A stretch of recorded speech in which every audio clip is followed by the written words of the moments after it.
Hablemos de la presidenta Dina Boluarte en su segundo día en la ciudad de Nueva York, Estados Unidos. Asiste y hoy tendrá la presidenta su momento de discurso que superará, entendemos, los 25 minutos, media hora, en el podio de Naciones Unidas de esta Asamblea General, donde hablaron también esta mañana, este mediodía, varios líderes mundiales. Arrancó esta sesión de jefes de Estado con Lula da Silva, siguió el presidente de los Estados Unidos, Joe Biden, y continuó Gustavo Petro. La declaración de la presidenta está programada para pasadas las 4 de la tarde y vamos a ver finalmente de qué habla Dina Boluarte. Un adelanto, podría hablar de la crisis climática y también de la situación de inseguridad alimentaria, del hambre. Vamos a escuchar un primer adelanto que dio la presidenta a los periodistas que estaban en la sede de Naciones Unidas allá en Nueva York y le preguntaron sobre qué iba a hablar. Reitero, cambio climático y hambre, dos temas que van a estar en el discurso de la presidenta. Escuchemos. Creo de que esta reunión de los líderes del mundo nos reúne para poder decirle al mundo entero que debemos de pensar en esa protección al medio ambiente, en el cambio climático, que tanto la temperatura en el globo terráqueo ha subido y eso genera toda una inestabilidad climática, sobre todo en el Perú, en la zona Pacífico. Y creo que además estamos acá para poder acortar las brechas del hambre, de la pobreza, demandar al mundo que todos nos tenemos que unir para bajar ese hambre que duele en el alma. Claro, este fue un primer momento, la presidenta ingresando al espacio donde tendrá este momento de discurso, pero también habló y recordó el golpe de Estado de Pedro Castillo. Es posible que la presidenta haga una introducción contando cómo fue el origen de su gobierno. Vamos a escuchar esta otra parte de las breves declaraciones que dio, donde recuerda precisamente el episodio del 7 de diciembre. Bueno, nosotros luego del golpe de Estado de aquel 7 de diciembre tuvimos que pararnos firmemente en defensa de la democracia, en el respeto al Estado de Derecho. Estamos en proceso de ese trabajo de pacificación del país, bajo el diálogo permanente, bajo ese llamado a la unidad y bajo ese llamado para trabajar juntos por el desarrollo del país. En momentos de paz y en diálogo podemos generar desarrollo, si no todo se confunde, todo se pone más difícil. Por ahí, por atrás de la presidenta pasaba Lula da Silva, digamos, ya terminando su participación en la Asamblea General. La verdad que los líderes políticos le han dado mucha importancia a mencionar el cambio climático, es parte de lo que hablaron, pero también de la guerra en Ucrania. Sí. De hecho, vamos a escuchar un fragmento del discurso que dio el presidente de los Estados Unidos, donde reiteró el apoyo de los Estados Unidos a Ucrania. Volodymyr Zelensky, el presidente ucraniano, estaba en ese foro y vamos a ver este momento. Después te voy a mostrar lo que dijo Gustavo Petro, presidente de Colombia. Por segundo año consecutivo, esta reunión dedicada a la resolución pacífica de los conflictos se ve ensombrecida por la guerra. Una guerra ilegal de conquista, librada por la provocación de Rusia contra su vecino Ucrania. Estados Unidos quiere que esta guerra termine, como el resto de las naciones. Y Ucrania es el país que más quiere que termine, y por eso apoyamos enérgicamente a Ucrania en sus esfuerzos para conseguir una resolución pacífica, para conseguir una paz duradera y justa.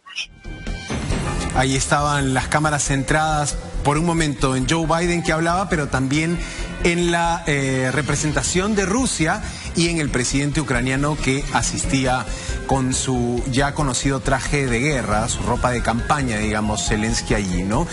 Un peso muy importante le han dado los líderes a la situación de los conflictos bélicos en el mundo, ¿no? Sí, bueno, Estados Unidos siempre es la policía del mundo, ¿no? Ellos siempre te quieren decir cuándo debe haber guerra, ¿no? Excepto cuando ellos invaden, porque eso sí son razones absolutamente justificadas, ¿no? Pero acá a mí me llama la atención, por ejemplo, que un tema que no haya tomado la agenda protagónica es la situación de la migración. Una situación de la migración que está afectando a América Latina, América del Centro, Norteamérica también, África, y es una situación que está generando hambre, que está generando enfermedades, que está generando políticas de mucha xenofobia, incluso también con países que cierran sus fronteras ante el desborde también de distintas crisis, pero no veo que se aborde, porque esto se necesita una solución integral. La gente sale desde un país y busca llegar a los Estados Unidos, busca cumplir el sueño americano y no pasa por hacer muros. Pero sin embargo ese tema parece que no es urgente para las Naciones Unidas. De hecho, los líderes se reúnen en Nueva York, una ciudad declarada por su propio alcalde en crisis migratoria. ¿Quién habló de eso? El presidente de Colombia, Gustavo Petro. Habló de la situación de migración el del tapón sur del Darién hacia el norte. Es una crisis. Exactamente, y Colombia también ha vivido la migración venezolana, así como Perú, así que Gustavo Petro decidió recordar ese momento que vive el mundo también y se refirió también a la situación de Palestina. Vamos a escuchar al presidente de Colombia. Se olvidaron que las mismas razones que se expresan para defender a Zelensky son las mismas razones con las que se debería defender a Palestina. Es el éxodo de la humanidad que ha comenzado. Hoy son decenas de millones. Mañana, según la ciencia, en el año 2070 habrán alcanzado 3.000 millones huyendo de sus lugares queridos porque serán inhabitables. Los pueblos irán al norte, ya no atraído por las lentejuelas de la riqueza, sino por algo más simple y vital, el agua. Ahí estaba parte de la intervención del presidente colombiano Gustavo Petro. Reitero, en las próximas horas hablará en ese podio Dina Boluarte. Será la primera vez que la presidenta peruana se dirija a todos los países de Naciones Unidas. Se espera ese momento, por supuesto, con mucha expectativa. Es un momento que no tuvieron los presidentes que antecedieron, por ejemplo, a Pedro Castillo, o lo tuvieron de manera virtual, en el caso de Francisco Sagasti o Martín Vizcarra. Pedro Castillo sí estuvo hasta en 2 oportunidades en ese podio, Lore. Vamos a ver qué pasa, ¿no? Sabemos que Dina Boluarte tiene una agenda muy marcada buscando validación internacional, buscando que el Perú sea mejor posicionado, reconocido, buscando probablemente también atraer confianza, ¿no? En medio de una crisis económica, no por gusto el ministro de Economía se ha quedado aquí en el Perú, hay situaciones que no aumenta la inversión privada, no hay mecanismos de confianza por parte de las personas para invertir en el Perú, estabilidad jurídica.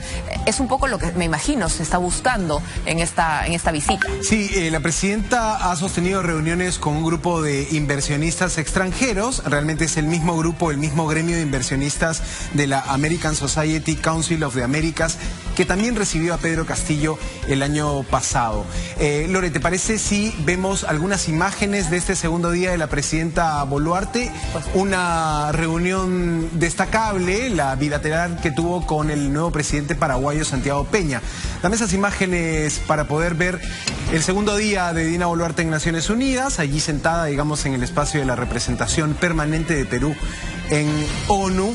Así hacía su ingreso la presidenta a la sede de Naciones Unidas en Nueva York. Los líderes están sintiendo el cambio climático en la piel, Lore. Hace un calor tremendo en Nueva York y eso se ha dejado ver también en muchas de las imágenes. Al lado de el jurista Víctor García Toma, nuevo representante permanente del Perú ante Naciones Unidas en sede de Nueva York. Detrás estaba el ministro de Salud. Y te decía, más reuniones bilaterales de la presidenta. Esta fue la bilateral que tuvo con el presidente de Paraguay, presidente que acaba de asumir mando. Esto fue en la sede paraguaya que hay en Nueva York.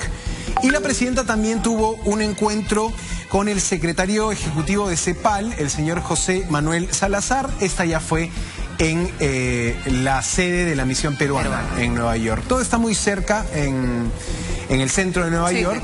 Y importante, vamos a ver si se concreta la reunión que anunció el propio embajador chileno en Perú con Gabriel Boric, y a ver si puede conseguir otros encuentros con jefes de Estado la presidenta peruana. Pero todo está centrado en el discurso que dará en unos minutos. Sí, en algún momento leí algunas críticas respecto hacían un comparativo entre la agenda del presidente de Ecuador versus la agenda de la presidenta de Perú, donde mencionaban de que de alguna manera no estaba teniendo la cantidad de reuniones y encuentros que se suelen poder aprovechar en este tipo de viajes. Sí, claro, digamos, sorprendió que desde el arranque de la gira de Dina Boluarte en Nueva York solo se tuviera confirmada la bilateral con el presidente de Paraguay, Santiago Peña.